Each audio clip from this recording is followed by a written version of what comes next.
Ano-ano kaya mga nalagpasan mo detalye, Easter eggs at hidden details sa pelikulang Elementals? Tara, hanapin natin.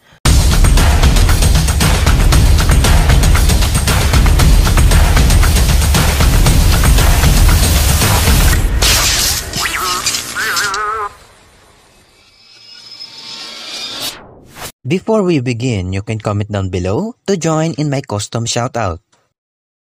Ang pelikulang Elementals ay tungkol sa apat na pangunahing elemento, apoy, tubig, hangin at lupa, na mga nilalang na may sariling buhay at katawan. Ang sentro ng kwento ay patungkol kay Amber na isang apoy at Wade na anyong tubig, at kung paano sila nagkakilala at nagkaroon din ng koneksyon sa kabila ng kanilang mga kaibahan. Naalala niyo pa ba si Doug, ang aso na mula sa pelikulang Up? Well, nagkaroon po siya ng cameo sa eksenang ito. Alam niyo ba ang kwento na ito ay hinango sa karanasan ng direktor ng pelikulang ito na si Peter John?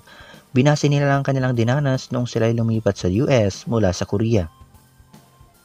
At dahil ito ay isang Pixar film, may kita natin dito ang sikat na A113. Ito po ay reference sa isa sa mga art classroom ng studio kung saan sinasagawa ang mga animated projects nila at kung saan galing ang mga magagaling nilang artists.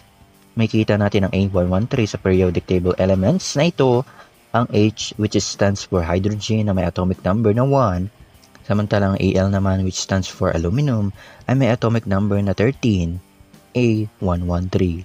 Siyempre, may kita rin natin dito ang Pizza Planet truck, pero imbis na truck, ito ay isang anyo bangka.